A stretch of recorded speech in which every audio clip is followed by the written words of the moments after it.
So the justification for the reason why God exists is because I think it's just that morality is just going to be a platonic form of one of God's attributes, and I believe that God, from my Quranic belief, I'm going to use this as the predicator for why this belief is going to obtain to me. So basically, the reason why I believe it's going to be a platonic form is because I believe that morality is actually God is the Wait. Before you get onto anything, are you saying that morality proves the existence of God? I'm given a justification as the reason why it could be, or rather would actually do that. Like intrinsically speaking, kind of, but at the same time, not the same thing. Right. So are you using morality to prove God exists? I don't know. I'm basically saying he's the grounding for morality. So like objective morality? Kind of, yeah. Yeah, I don't see why we should believe in objective morality. I don't see the motivation for that as well. Go ahead. Wait, why? I just said I just don't see any motivation for me to believe in objective morality. But why is that motivation? That's what I'm asking. No, I said I don't see any. If you could provide something, then I'll be happy to believe in it. If you could. You said that you don't have any motivation, right? But I'm asking why you don't have that said motivation. I guess it just isn't any sufficient evidence for me to believe in objective morality.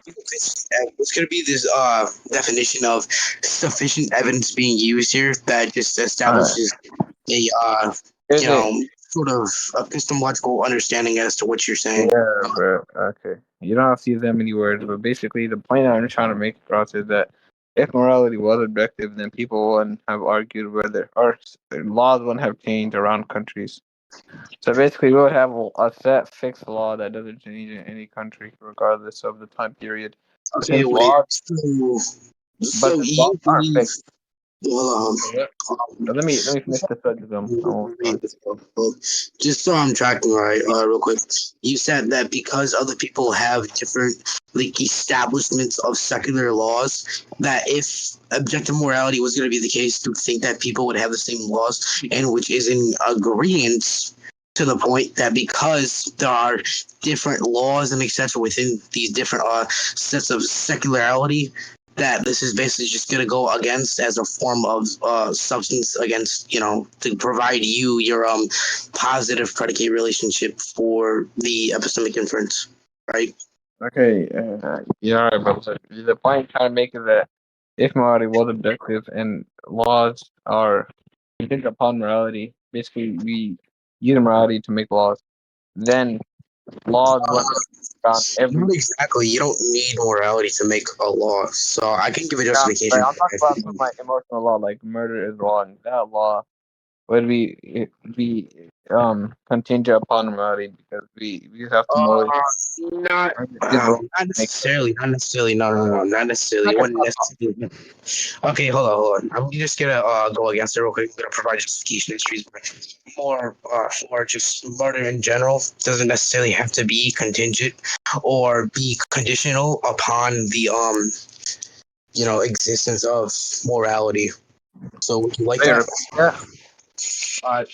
So basically, the reason why it isn't going to be based upon morality is because you know what utilitarianism is? Like utilitarianism is? You said negative utilitarianism? No, not utilitarianism. I said utilitarianism. Okay. Yeah. So your mic keeps cutting out. Your mic keeps cutting out. But I'm gonna tell you. All right. Okay. So you know what utilitarianism, right? Is right. You said utilitarianism? Yeah, utilitarianism. Yeah. Yeah, I know what that is. You know what that is? Can you go ahead and define that? Yeah, sure. I think utilitarianism, if I'm not wrong, is just the belief that whatever brings the most utility to society is the correct thing. So Yep, that's utilitarianism. Like the greatest, like the best action is just one that maximizes the most overall happiness for society.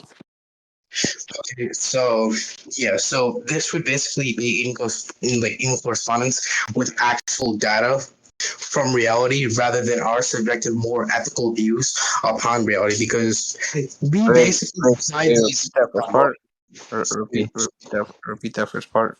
Yeah. So basically, you do realize that when we make a move, or rather justify something being better for society, we take a look and apply different or Yeah, distinct but I'm not. methodologies. Hold on. Wait, no, I ain't done yet. We basically just apply distinct or different types of methodologies to form a justifiable answer as to reason why this would be better for our society.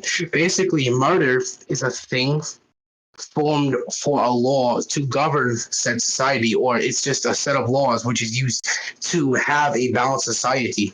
Murder doesn't necessarily come off from morality. Basically, say for an example, right? We have let's just say Sharia law, right? Sharia law comes from the Quranic viewpoint, and the Quranic viewpoint, it's basically a theocracy. So basically, because it's a theocracy and they believe this, right? They believe in that people should all get along, their brothers, etc. Right? Nobody should kill each other because then that's going to be haram, right? It basically benefits them. So Yeah. Okay. as a Okay. The point. society, hold on. And we do have data for society being actually balanced as well because of this belief and how it's going to help society from that. So basically, what I'm saying is that basically we can apply things like a moral methodology to gain data, right? But that doesn't necessarily mean a law is going to become from a moral viewpoint. Right? Basically, a law could be made based upon the data that we have to then apply that to a specific society and see how it would improve it. So it doesn't necessarily mean Fine. it's basically from a viewpoint.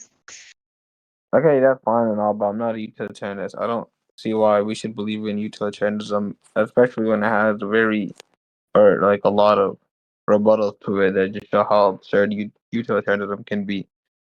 Yeah, I could grant this whole argument, and it wouldn't really defeat the point that morality would be hinged upon, or law that would be hinged upon morality.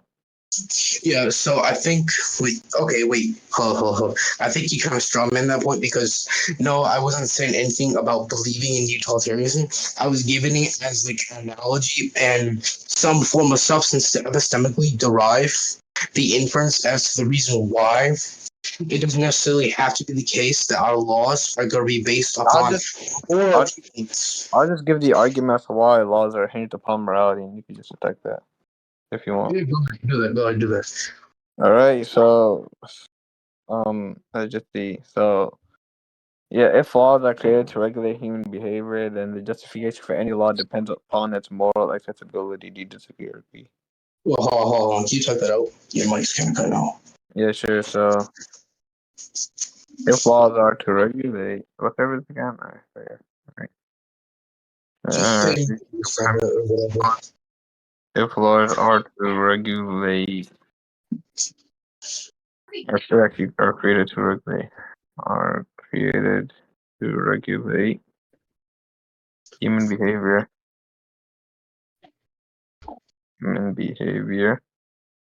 um, no, then justification for any law depends on its moral accessibility. Moral accessibility. And yeah, there's just a full premise. It just uses modus ponens, so if you think you, I mean, if not Wait, feeding. wait. So if it's to regulate human society, why is it going to be dependent upon its moral accessibility? Yeah, the goal, if the goal of a law is just to promote justice, peace, and order in society, all those goals are inherently moral concepts, as Okay, peace and wait. order and Let me what? stop you real quick. Let me stop you real quick. No, moral laws. Some moral laws are not used to promote justice, etc., etc., etc. You do realize that there are some laws that exist, or rather, go against the benefit of citizenship as well, which don't promote justice. They would just be That's not the type of law. providing. Would you say? That's not the type of laws I'm in reference to. Okay, so which you are backtracking Yeah, because hold on. You mentioned that laws are supposed to promote justice, etc. I'm attacking that point and gonna provide why it's a non sequitur. It's a non sequitur because you mentioned those laws. They don't necessarily equate to secular laws promoting justice, etc., for society. And I just attack the premise one real quick. If laws are created to regulate human behavior, then justice for any law depends on its morals. No, if they're created to depend on, or rather just regulate a humanitarian society, that's not necessarily going to be the case that it depends on its moral accessibility. No. We could be regulating a human society based upon data that we have that shows that our society can be collapsing, right? And we are doing something to fix that said thing, right? So basically, it's just going to be a correspondence to reality rather than it is going to be a moral accessibility. Like, say, for example, moral accessibility, I'll go ahead and define that right now if you want me to. It does. Okay. It doesn't matter. I'm not trying to say that your point is not secular. That the premise is only to conclusion. All right. The point I'm trying to make is that the type of laws that I'm in reference to when I said that was things that we can do and we cannot do in society. That's just what I meant by laws. So if we establish that laws exist to guide people to do things that we can do or not to do, then laws are created to regulate human behavior. So the justification for any law depends on its moral accessibility. So you can't say something should or you can't say something should or shouldn't be done without relying on the framework that determines whether that thing is right, wrong, harmful, fair, or just. Okay. Not So necessarily. Like, say for the example I gave, right, about a society collapsing, right? We don't necessarily have to depend on if it's going to be normative or not. Just because it has the moral accessibility of seeing how it depends or gives a moral framework to then structurize this to control humanitarian behavior, that's not the case, right? A society could be collapsing for all people, right, within this specific framework and giving to then, prove your point wrong for like an invalid inference. No, our society could be falling within the case. I'm just using conceivability thesis, and this is very much an homological possibility as well. So it ain't gonna mortal collapse in any yeah, way. okay. But hold on, I'm done yet. So even if we are trying to control humans in any way, the fact that we also are doing this to regulate a society doesn't disprove the fact that we're using data to determine this rather than going off moral viewpoints. Moral viewpoints would depend on our intuition. Intuition basically just suggests what is being judged from what we have, right? But if we're using research, we are creating epistemic beliefs with actual research instead of going off of belief like a moral viewpoint is, right? We are actually constructing something which holds actual evidence from it, right? We have actual empirical evidence from data which we have, right? So instead of using a moral viewpoint or its moral accessibility, we could be controlling or rather using these laws to better govern the society. It doesn't necessarily Okay, mean that's a concession. That's a concession. how is that a concession, card? Because if you just agree that these laws are used to make a better society, that would just depend on That's morality. not a concession. That's not a concession. That's We not a just agree. concession. Wait, before you come off, I'll just go and explain. So, if you're agreeing that the laws that are in question are used to make society better, that would default to a utilitarianist approach, which obviously is a moral theory. So that just agrees that. Okay, so just because it's a moral theory does not mean that it's going to be a concession to, it being a moral viewpoint to which we're using. What? Wait, do you think that moral theories? Wait, do you think that moral theories come from non-moral viewpoints? I don't think that's necessary. I'm attacking your argumentation. I'm not No, going to. it's a No, question. no, no, no, no, no. I'm not going to It's answer anything external. We can just go back wait, to the no, argumentation and find to because dispute the point. okay, well, if you agree that moral theories do not come from a moral viewpoint, then every moral theory would have to come from a moral viewpoint, which would just concede to Yeah, the idea anyways, that. I don't Alright, think the sorry, theory. not I think the theory itself could come from a moral viewpoint. I just think it could be well researched. That, say for example, I think someone can fit the criteria of or a moral a moral theory, right? But what I'm basically saying right here, because I don't know if you're understanding or not, basically what I'm saying is that it's not necessarily being judged based upon our moral intuition, etc. Right? uh, So, yeah, how, obviously a moral theory judges based upon a moral actions, right? yes, What was that? because the same example I'm giving, we could have moral intuition and moral viewpoint upon that, but we are not deciding based upon our morality for that. Right? We have moral framework for that, yes, but we're also using actual evidence to better Yeah, is something that so it doesn't collapse. We're not using that necessarily based What upon what is morality of feel impact what within is that what scenario. does We're applying We're applying a methodology which would just be, say for example, using this data to then gain a conclusion that this said thing, or say for example, the society, right? The analogy I gave about how it's going to collapse, we have data to provide that it's not going to collapse, right? And we use this, right? We're not necessarily going off a moral framework in that regard or moral act, right? Yeah, it does fit the bill for a moral theory, but that doesn't necessarily mean that we're going to use a moral theory to justify our actions. We're using actual objective data that we have seen, observed, etc., within an empirical framework. It means it's going to correspond to some sort of truth because it's collapsing, right? Society's going to collapse, right? And since we're using some form of correspondence theory, right? Basically, even if this was the case that we could go off this moral theory and etc., it's just gonna be that objective that this moral stance etc. is just gonna be true within this specific scenario. Like I gave, that the moral standpoint is just gonna be true, and the yeah, moral is true. It's being affirmed, right? So again, you're right. even if I were to say that moral theories don't come from non-moral theories, what I'm saying is that even if a moral theory could fit the criteria for a situation, that does not mean something like, say, for example, bettering society is going to come off of a fucking moral viewpoint. That's my entire point. I'm saying that we're using objective empirical frameworks instead of Yeah. moral Okay. frameworks to then justify that. So it's distinct because we have Hold on. empirical framework in actual objective cases Why do we versus have to use subjective cases empiricism to from make that? observations. What did you Why? say? Why do we have to use empiricism to make that?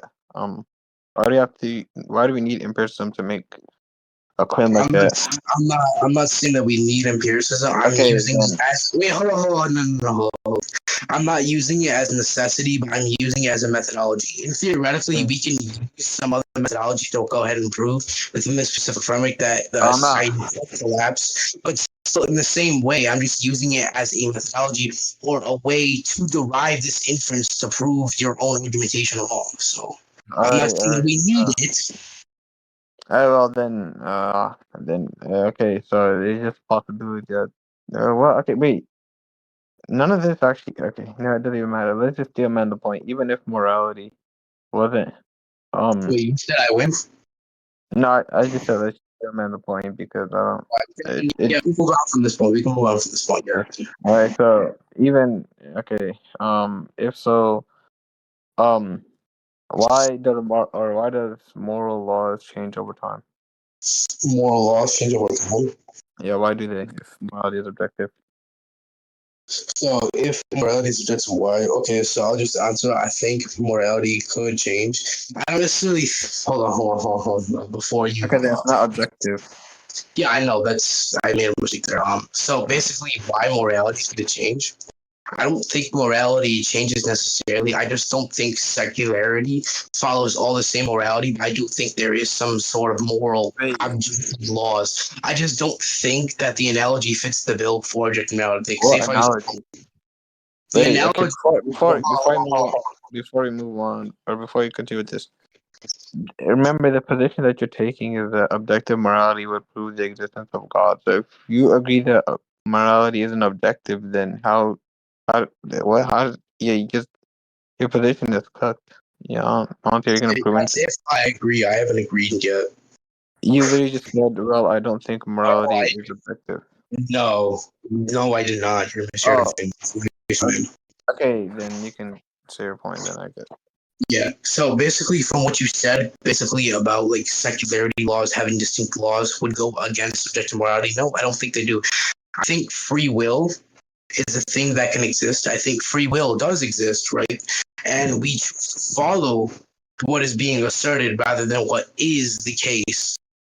Say, for example, someone could write down secular laws. I think some people have the choice to follow it, but that doesn't necessarily prove that objective morality or objective moral laws does not exist. It's just people making up their own laws. Doesn't necessarily mean they are objective or anything, nor does it disprove the existence of something objective. It's just people following or choosing what they choose to follow. Okay, do you agree that possibly so you agree that possibly rape could be considered good in one society? Uh, I mean, it depends. Like, I mean, I What does guess. it depend on? Yeah, I think I just have an ethical dilemma. I think both answers can be justifiable. God. Okay, so you think the answer yes is also justifiable or is equally justifiable as the answer no? Wait, what'd you say? Hold on. What'd you say? So, so you agree that the answer yes is equally as justifiable as the answer no? I think both answers can have justifiability behind them to derive that conclusion. But I don't necessarily like. It just depends on the substance for the argumentation So for me. yes, so yes or no? Yeah, that's basically. I just said it depends on the substance for me. So Okay. it's just so Well, each has okay, then you're not conclusions. taking you're not taking a more realist position. You're not taking the objective morality position. Wait, oh, go ahead. Because the wait, hold on. Because the original question itself was Because just that. regardless of whether okay, I'll explain. Because regardless of whether the answer was yes or no, then you agree that possibly rape is bad in one society where if a objective or if an objective moral standard was true and rape was good, then you would agree that possibly rape could be bad, making morality not objective. Wait, how does me agreeing morality is bad? No, not morality. No. Rape is bad. No. I just fixed myself. Oh, sorry. Yeah. How does me agreeing that rape is bad prove that objective morality is not going to be the case? Go ahead. Because the morality or it can be different when it's objective. If it's objective, then it has to be No. Me agreeing is just me. different. Oh, no. It's just me applying my own subjective framework to that question. That doesn't necessarily prove that objective Okay, morality is that's not going to be fine. the case. I'm Yeah, agreeing. I'm not saying that. I'm not saying that objective morality isn't the case. I'm saying that you're not taking a objective moral No, position. I wouldn't be taking a stance. I'm just taking a stance upon the question, the normative stance. That doesn't Okay, disprove my stance at all or go no, back. because because regardless of the stance you take, then you agree that morality is objective because it can change. Wait, hold on. What did you say? Hold on. Oh, so no, I'm not. Because No, bro. You do because realize that. objective You things can't realize that change. even if this were the case, we would have to prove that rape is even like an objective fucking moral law for that to No, be the case. it's My a question to go, or it's actually my answer it's a to then go. conditional. Okay, so It's a yeah, the conditional question because is a fucking if condition. The question is a yeah conditional. Nothing. The question itself is a fucking condition, yeah depending on the answer. because You'd have regardless to of the prove that in the antecedent. first place. Because regardless of the antecedent, you're just agreeing that the thing that is objective changes or depending on the societal norm. So if you agree to that, then you're not taking an objective moral position. Wait, hold on. Can you repeat that? Okay, because by definition, Hold on. objective things are just things independent of an. Or you should hold up and Wait, what did you say? God. because by definition, objective things are just things independent of individual perception or social influence. Okay, So if so again, that's a yeah, still but a let me fucking explain. issue. You would need, hold on. You would need to justify why rape is going to be an objective thing in No, regards. No. Hold on. Let me explain real quick. You're going to need to justify why rape is going to be an objective fucking moral law. So sit there and say that I agree that morality is going to be a subjective viewpoint because either way, there's a distinction between my own moral viewpoint and my stance about moral objective laws existing. So if you're going to try and say that goes against my moral realistic view and saying that morality changes this and that, you're going to need to prove that rape itself is going to be a fucking moral law for me I'm to not. sit there and say that I'm agreeing to that stance. Ah, It's just my own like subjective viewpoint, not necessarily any me agreeing upon an objective alright. viewpoint. I'm just Okay, but observing taking this no, into no, but so I'll look at no, that. it's not. No, it's not morality that changes. It's gonna be my subjective viewpoint that they just changes. So yeah, we just sit there and apply a non sequitur and invalid inference to that. No, alright, because if a thing is objective, it must be true in all time, spaces, and circumstances, regardless of the Yeah, circumstance. that's If the case. I just look, explained the distinction. no. Before you cut me off, look, let me explain. So if the thing is objective, which you're taking the position that it is, then regardless of whether more or rape is good, let's say if it's the moral or if it objective or if it's the moral real position that rape is bad, right? Like I'm not saying that rape is bad objectively or rape is good objectively. I'm not taking. I'm saying that if this was to be the case, then you're agreeing that this thing changes depending on the place and the circumstance of it. So if it was truly objective, it would have always been wrong, even in society that accepted it. But since you said it depends, then you're just not taking a moral risk. Yeah, that's if We that can, was the we can move case. on. Oh, hold Yeah, on. obviously, if that was the case. Let's see. That's gonna be And if the case. But still, you're the answer saying to that the, just answer the well, hold on, conclusion hold is on, hold on, hold on. You're saying that defeats my stance. You're saying if that was the case, but even if we wanted to grant that it does defeat like stance, we're gonna have to prove that it is the case. Then if the case, even if the great. wait, hold on, no, hold on. Like still, you're just applying an if that doesn't necessarily disprove anything or It go was against the my stance. it was the antecedent leading into the what's it called? It was the anti or the it was the conditional leading into the conclusion. So if you were to agree to that, then the conclusion must also follow, which you Yeah, so did. that's okay. So the No, if it conclusion doesn't can even follow matter. We could just move on. We could just move on to. We could just move on to your point. Let's just deal, man. This point as well. yeah, we can So just why do you think that? Why do you think that? Even if I do grant that, why do you think that it proves God's existence? okay. So I just think that morality is just to be a platonic form for You God's said what? attributes. All right, I prove that. Okay, you want me to prove that? Okay, so basically, the Islamic God basically has moral attributes like all bountiful, all merciful. These are ethical things which are a part of his attributes, and God Himself, within the Quran, is one. He doesn't have distinct persons or anything, so these would all just be in one. And I think I could just grant that if this was the case, that God would just have absolute divine simplicity. There's no other being like Him. Blah blah blah. So I believe that basically since we also make moral judgments, etc., as well upon things we can observe, that via his existence we are also granted morality, but that isn't the same as his morality.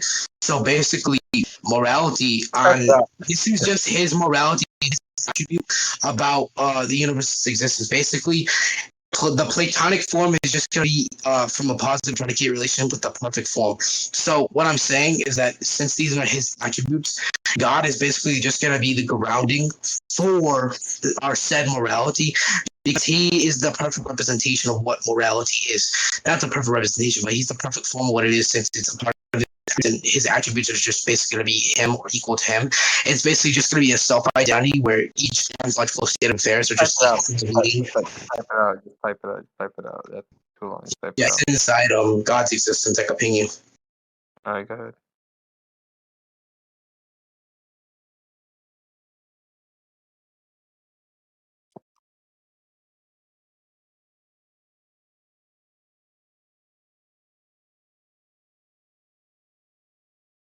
Let's see. All right. So read this real quick. Um, if all right, so if morality exists, the Islamic God has attributes. Why is it a valid or sound argument? I don't see it. I don't see. Hello? Is it? No, no, no.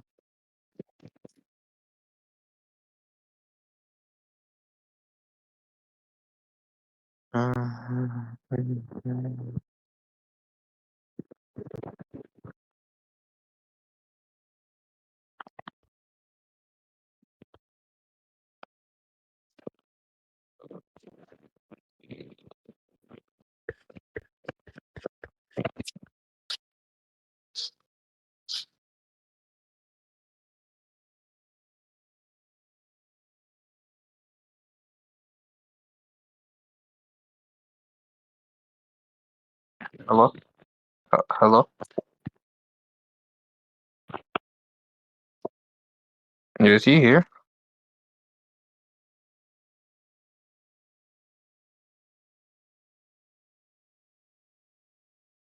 Yes, team. Do you hear me? Hello?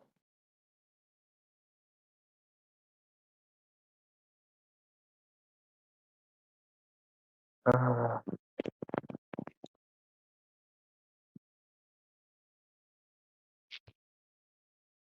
Who's winning this debate? we're just. I'm just taking the position that I don't see any motivation for God's existence. What? Yeah, Well, I'm as just you can see, yeah, I'm double advocating, but you said what? What'd you say? you can continue if you want. Wait, All right, see later. I'll just save the recording. Hmm? And I'll tell you something real quick before we save this real quick. Yeah, you could. I thought you'd better leave for a little bit, so I saved the recording because I thought you had good. But yeah, wait. So you say you don't see why it's valid? Yeah, what's the inference rule? The inference rule is pretty self-evident, but basically it's just because P1 morality. Well, Is it modus hold ponens, on, dolens, hold on. epistemologism? You What is said it? strawman? What? No, I said is it modus ponens, modus like what inference rule are you using to make this or to make or the Terminology, which would basically just kind of be like modus ponens. you said you're using modus ponens? Okay, so P1 morality exists. P2 the Islamic God has attributes. P3 all of these No, attributes. P4 because he I has know the attributes such as all merciful and all bountiful. This would mean his I attributes know would hold an ontological state of affairs with his being as God, and act in the ways the attributes represent as the being, or rather is identical to the being okay, as he's okay, created. wait. Before What'd you say? okay, I know the argument. I'm asking what's the inference. I don't see you said modus ponens, but I don't see a conditional in any of the premises or Wait, the wait, why? Why? conclusion. Wait, Because why? Go on. a modus ponens is just defined to be if P is, or if P is until Q and P is true, then Q is true. But Yeah, in so the argument you basically, give A before I'm finished. So for modus ponens for this argument to be or this for this argument to be using modus ponens, it would have to have a conditional that leads to the conclusion. yeah, so I don't. From what I'm seeing right now, I don't see one. Unless you can point me to one, I just don't see. I wouldn't. I wouldn't I'll say just what is modus ponens. I'll just explain why this is legitimately just gonna have a modus ponens from where P is gonna be true to the Q is true. So the conclusion. So basically, because morality is also like an attribute, and God basically has self like identity, right? In this case, for the Islamic gods, since I'm pointing to the Islamic gods, this would imply the Islamic gods' ontology and etc. So basically, the Islamic god, right? He's basically just identical to himself. He basically just has self-identity or just metaphysical identity in this case. Basically, where the attributes just hold a state of affairs with the being instead of being contingent for the being. So basically, these attributes are going to be equal to the being himself. The being is just going to be identical to the essence. To the essence. So if he's identical to the essence, he would be equaling to morality, which is typically just going to be all merciful and all bountiful in this case, where he's all good and all merciful. So these attributes Okay. display I'll inform actually. morality of nature I'll, and moral nature, right? I'll just attack the premises, and then, or I'll just say the premise I disagree with and give my reason why. Maybe we could just argue upon that instead of going on the long ride. Go ahead. I was just trying to explain the inference rule because you asked Alright, me a question. Now we're just gonna move from that point. I'll just call it out then. So for premise 6, I don't see any empirical evidence for Platonic forms, and even if they don't exist, how do they relate to God? Okay, Because so if in that Platonic forms point, exist, okay, because if okay, so If Platonic forms exist independently of God, then morality can be grounded in those forms without a need for God. Thus, just making a conclusion wait, just wait, not wait, you needed. do realize that like the Platonic form itself? Like, are you trying to say that the perfect form has a separation from God to where it would just exist for the Platonic form to exist on its own? Are you basically saying that because that's No, usually I'm saying that morality can be grounded within those forms without needing God. okay? So you do realize that morality in this case is being argued as the Platonic form of one of God's attributes, and if I already stated, since the attributes are just going to be equal to the being is basically being identical to the essence. So Yeah, God, you're not giving the reason why they relate back to God. You're just saying that the being yeah, has I'm trying to. more. You're letting me. You're just coming Oh, off. my fault. Go ahead. Basically, if God is going to be morality, we know Platonic forms basically represent perfect forms in this case, and God is going to be a necessary being who substantiates reality, right? So morality, we basically have morality, right? We are basically having a platonic form, which basically just represents the attribute of God. So if we have a state of good heart, whatever, etc., we are basically just mimicking or have a representation within our mind that, in this case, basically we are basically just, or rather, our like moral states and etc. Our moral states of affair within the framework are basically just going to be representing God's attributes. And if God is going to be equal to his attributes or identical to his attributes, he's also just going to be identical to the essence, to where the essence is the being itself. So if that is going to be the case, so then God would basically be morality, and if morality is going to be a platonic form of God, and since morality in this case, its essence is just going to be like God, etc., we're basically just having a platonic form of God, right? So if morality in this case is going to be a platonic form of God, I'm saying Yeah, if I'll just. that's Are going you? to be the personality, if, so it's just basically like a conceivability thesis as well. So if this is going to be the case, in which that is, right? And since the Islamic God has these attributes, the moral attributes, he is morality, right? He's basically just going to be the grounding for the reason why these platonic forms exist. Otherwise, that's just going to lead to a contradiction. Okay. I could just equally interpret this. So just because we say God is merciful doesn't mean mercy exists within God as some actual metaphysical thing. It could just be our. It could just be. Wait. Let me let me finish. Let me finish before you can cut me off. So just because we say God is merciful doesn't actually mean that mercy exists as some real metaphysical thing inside God. It could just be our way of describing how God acts or how God is perceived. It can be more of a semantical or an epistemical reading of attributes, not an ontological one.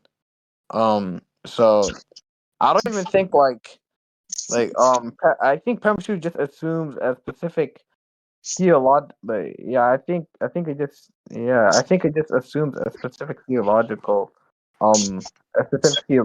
model, which isn't even universally accepted. If we're just trying to build an argument as to why God exists, why would this argument be valid outside of an Islamic theological perspective? Because the stance you're taking on this debate is that God exists, not that God exists virtue of this so and so, this so and so. So basically, I think you just kind of thrown in there. I'm not arguing that morality is just going to be a metaphysical form. I'm saying that. Well, hold on. No, you did say that, so I don't No, I want said to that. take it back. I'm not saying okay. I said Yeah. that Okay, so wait, it you does didn't say exist about some that? real metaphysical thing. Not, never mind. Just go ahead. Just go to the actual argument. Yeah, I'm not arguing. I'm not arguing for it to be a metaphysical thing, or in this case, it like hold some form to within like the let's just say physicality and the causality areas. I'm saying that it just basically exists upon a level where it's just going to be non-physical, basically within our minds, etc. Morality itself, us having morality, is just going to be a representation of these attributes. And I already explained, if these attributes are going to be equal to God in His being, right? Then these attributes are going to be God. And if we say that morality doesn't exist, that should just be a contradiction towards God, etc. Right? Basically, that's what I'm implying, right? And if morality doesn't exist, that's also just going to be a contradiction towards, etc., about God's attributes. But if God, in this case, is just going to be equal states of affair with his ontological properties or characteristics, Yeah, and I'm he saying equals. that. I'm saying that it could just be a semantic or epistemic one, not a ontological one. Okay, so you're basically just saying we read this and how we interpret this, right? Yeah, it could be a semantic or epistemic reading of attributes, not an ontological one. So I don't Okay, think so if even if so even if we were to grant that, that doesn't necessarily like negate the logical necessity I'm arguing for. I'll explain why. Even if we were to say this is an interpretation, hold on. Even if we were to say this is an interpretation of, said thing about his ontological characteristics, we are basically just arguing a logical necessity as to the reason why these properties or etc. are just going to have a platonic form. So yes, we could have an interpretation about attributes, but I'm arguing for a logical necessity as the reason why these attributes are going to have a platonic form. So yes, we can have an epistemological reading about attributes, but that still doesn't negate the fact or logical necessity of the existence predicate. So yes, it could be an epistemological framework, and it also just could be a form of, say for example, ontological form, because we're still arguing the logical necessity for existence. So yes, we could have a reading of the properties, right? But again, I don't see how that negates Yeah. the existence of God, because we're just applying a form of justification or some form of dualistic justification from our external knowledge. We're just basically using our epistemic awareness and basically making an interpretation upon these attributes, you then go ahead and use that as some form of moral constructivism for our dualistic attitude to be true. So we're just basically using pragmatic things to then just apply as the reason why our moral intuition in our epistemological reading has some form of correspondence to reality. So yes, we can have that, but that still does not negate the ontological argumentation. Okay. If you're just agreeing that it can also be an epistemical one or a semantical one, then that just creates a problem of or that just creates an identity collapse, because if no, mercy equals justice, justice equals power, and that equals God, then all moral dis- distinctions vanish. All moral distinctions vanish. We can't distinguish one more moral part from another. But then if they're all That's the reason why I made. That's the reason why I mentioned no. That's the reason why I mentioned platonic forms, because platonic forms aren't the perfect thing. The perfect thing is going to have balanced morality, or the imperfect thing is not necessarily going to have balanced morality. Then we can't Basically, make a moral distinction. We can't make we can't distinguish mercy from power, or we can't distinguish happiness from sadness. We can't distinguish those things from each other if that's the case. yeah. So basically, I'll just repeat what I said real quick. Basically, what I'm arguing Doesn't for defeat it, is though. okay. So yes, you can make a distinction between those moral Well, things that okay, if we we can have, make a right? distinction, So then hold they're on, all hold parts on, which hold violate on, divine simplicity. hold on. No, What because I'm arguing for, hold on. What I'm arguing for, again, we can make distinctions between those because we have that set morality. What I'm arguing for is that this set morality that we have and we can make distinctions of is just going to be our morality. Our morality is just a platonic form. Platonic forms are not the perfect thing, or the perfect thing is going to have the right answers, moral objectivity, or the right answers to these moral questions. So yes, we can make distinctions between these moral factors, but we can also just have, or rather, the perfect thing is just going to have the ultimate answer to these moral things because it's going to be him, and etc. Right? Our if you, platonic form is just a mere mimicry of that. So yes, we can have problems within the platonic form, but not the perfect form. all right. So if you agree to that, then everything everything that you just said is a part, and with divine simplicity. And if not, then they're all contingent, which just contradicts your argument, which that What you say? What you say? You mentioned divine simplicity. yeah, because if you agree that they're all distinct, which you just did, then that just violates, or then they're all parts, which violates divine simplicity, or they're all contingent, which contradicts the argument they're trying to make, which claims that they're all necessary. Wait. Also, you do realize that I'm And I arguing. say, like, even You realize that I'm arguing for divine simplicity in the first place, yeah, I right? know, but the argument you just gave agreed with the proposition that they're all distinct, which is what you were just arguing for. Because I said No. I think that's a straw man. Hold on. That's a straw man because I'm arguing for no. the distinction between the platonic form and the perfect form. I don't think you're Yeah, getting that. because okay, so if you agree The platonic form is not going to be the same thing as the perfect form. The perfect yeah, form I agree. is the thing that is going to be Agree a to part that. of the platonic form. So That even doesn't if you, matter. okay, wait, so you agree that does matter because you're trying to apply the platonic form to the perfect No, form. I'm not. So basically, I'm arguing that it's just going to be a platonic form of the perfect form. The perfect form in morality is just going to be God. So that just fits the bill for divine simplicity, No, and that doesn't make it contingent. The platonic no. form itself is going to be contingent. So, like, real quick, do you want to just go to conclusions at this point, man? Okay, let me just say this last part, then yeah, sure. Yeah, all right, go ahead. Yeah, so I can grant that the platonic form and the perfect form are two distinct things. But even so, if we're saying that mercy equals justice equal power equals God, then we can't distinguish one from another. But if you're arguing that we can distinguish one from another and that the perfect form is God, then you agree that they're all parts which violates divine simplicity, which is what you're arguing for, or that they're all contingent, which contradicts your argument, which claims that they're all necessary. Sure, maybe we can prove. Okay, then now we can just end this then. Yeah, sure. All right, yeah, you good to be, man. GG.